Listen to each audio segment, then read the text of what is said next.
আসসালামু আলাইকুম। আমন্ত্রণ বিরল এসটি টিভি ফেসবুক পেজ ও ইউটিউব চ্যানেলে। বিরলে ৩ নং ধামির ইউনিয়ন বিএনপির সদস্য নবায়ন ও প্রাথমিক সদস্য সংগ্রহ কর্মসূচির শুভ উদ্বোধন। মুসলিমুজ্জামান বিপ্লবের ভিডিও চিত্রে বিস্তারিত জানাচ্ছি আমি সাদিকা সীমা।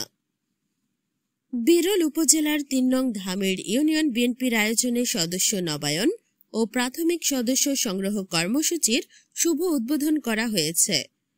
মঙ্গলবার ৯ সেপ্টেম্বর বিকেলে ধুকুরঝাড়ি উচ্চ বিদ্যালয়ের মাঠে প্রধান অতিথি হিসেবে উপস্থিত থেকে অনুষ্ঠানের শুভ উদ্বোধন করেন দিনাজপুর জেলা বিএনপির নির্বাহী সদস্য এবং দিনাজপুর ২ বিরল বোচাগঞ্জ আসনে ধানের শীষের মনোনয়ন প্রত্যাশী আলহাজ সাদিক রিয়াজ চৌধুরী পিনাক।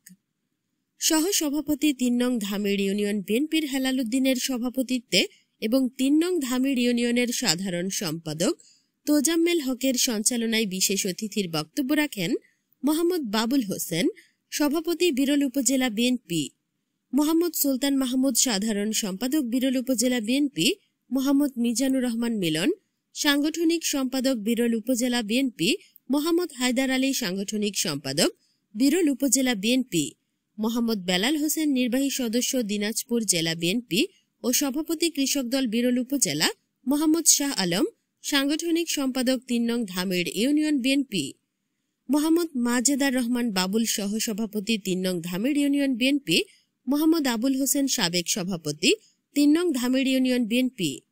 এই সময় প্রধান অতিথি বলেন, সেই ঘুঘুদেরকে কিন্তু আমাদের দলে স্থান দেওয়া যাবে না।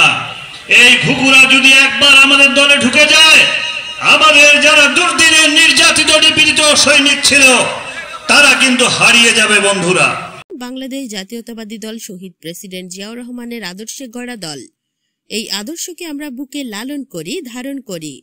আমরা গত ১৫ বছর শহীদ প্রেসিডেন্ট জিয়াউর রহমানের আদর্শকে ধারণ করে, আমাদের প্রিয় নেত্রী দেশনেত্রী বেগম খালেদা জিয়ার সততাকে ধারণ করে, তার ত্যাগকে ধারণ করে এবং আমাদের প্রিয় নেতা তারেক রহমানের নির্দেশনা মেনে আন্দোলন সংগ্রাম করে গত ৫ই আগস্ট সেই ফ্যাসিস্ট হাসিনাকে আমরা দেশছাড়া করেছি।